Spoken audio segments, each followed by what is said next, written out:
we with all of this business? So I don't know. It costs a lot of money, right? So that's all I'm thinking to myself is this the next TikTok, Instagram, or is this the next Clubhouse? Because Clubhouse was one big fucking failure. I don't understand the app.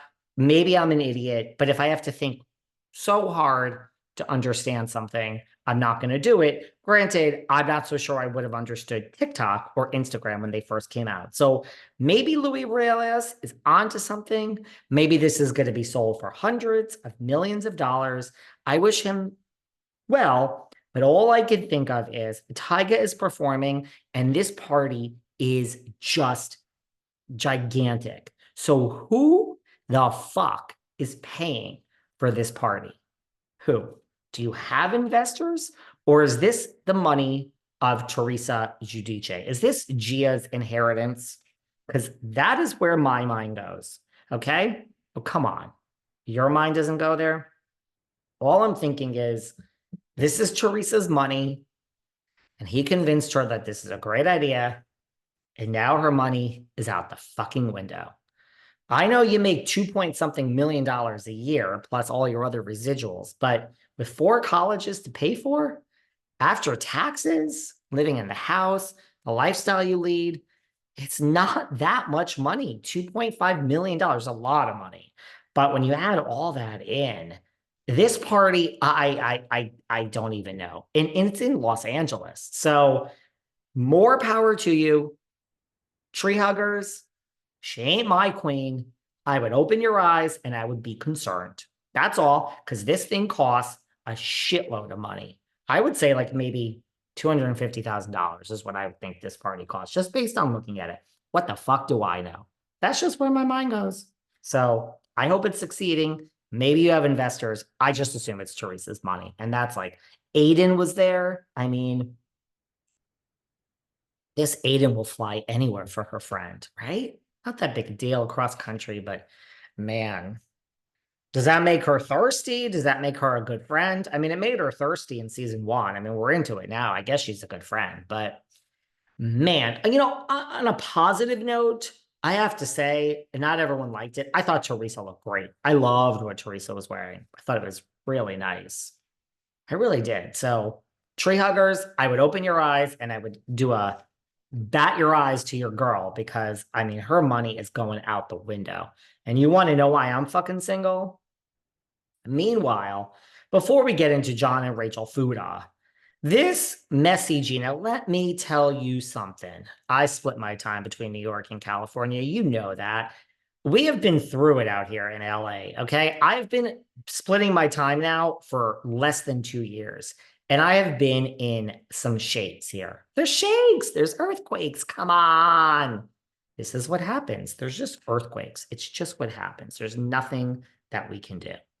So, I mean, a 4.8, then when this earthquake hit in New York, everybody I know was texting me.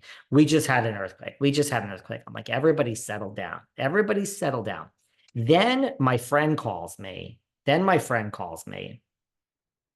And basically, I'm like, what is that I hear in the background?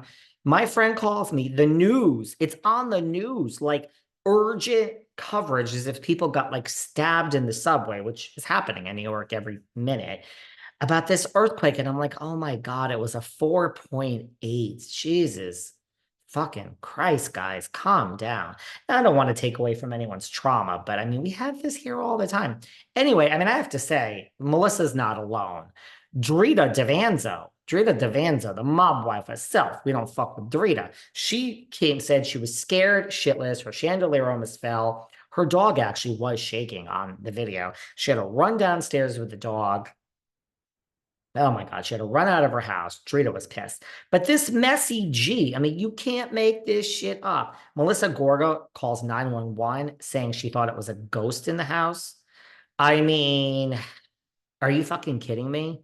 Are you kidding me? So the earthquake calms, it's shaking. I don't want to take away from anyone's fear. You guys have never been in an earthquake out east. And by the way, I'm a New Yorker. I'm heading back to that part of the world soon. And this one thinks it's a ghost. I mean, are you fucking serious? Are you fucking serious? And then she has 911 plugged into her phone. So she calls 911. Joey G, Josefina Gorgasita, calls soon after to say we had an earthquake. He wanted to see if the wife was okay. She was okay.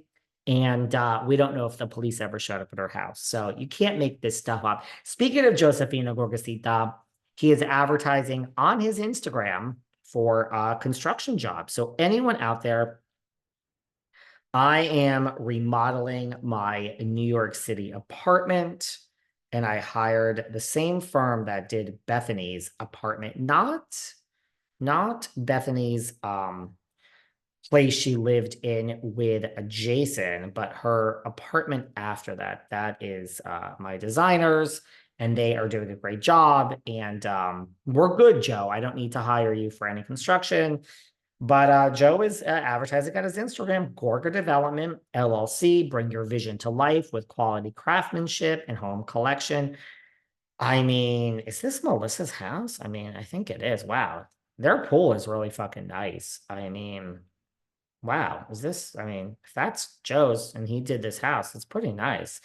Make one call for your construction needs, 973-588-3058. I'm not doxing anyone because that is on his Instagram. So for all of you who want to hire Joe Gorga or just maybe meet him and ask about Teresa and Louie, you better have a real job because he's going to sniff right through that. But there you go. She's calling for a ghost. Louie is saying, call Walmart on Margaret. And she's calling for a ghost, and he wants construction business. I'm sorry I lied to you all saying we weren't going to talk about Jersey. Here we are. Got two more topics, and then we have to go.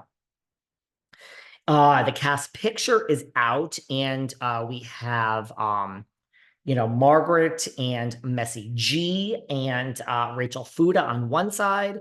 We have Teresa, Cabral, and Aiden on the other side, even though we know that Cabral jumped ship and she ain't with Teresa or Aiden. Her and Aiden came into a little fist fight on the season. That'll probably be edited out as things often are. And we have in the middle, Dolo, Catania. Now, a couple of you are slipping into my DMs having like hit the pipe too much, high as a kite, saying that this is the end for Teresa, that the whole thing is being changed, and that at the end of the season, the show is going to move forward being centered on Dolores Catania, and that's why she's in the middle. Don't make me laugh. Please don't make me laugh. Having said that, Dolo has come into what they want. Now, whereas we all thought she was boring for like 20 years, sleeping at the wheel, because I mean, she can't pick a side to save her life. She is what they want. They want Crystal Kong. They want, I mean, Kyle is a great housewife. They want you to just, they don't want you to get too messy. So everyone who thinks Crystal's so boring, she ain't being fired. So Dolo is actually in 2024 going into the new toxic season of leaving the toxicity of New Jersey, heading into another toxic season, even though Melissa and Teresa don't speak. Dolo is what they want. Just don't pick a side. Don't get nasty. Don't slip into anyone's D. I mean, Dolo is her job is secure because we have Louie Ruelas slipping into Tre Fab's DMs and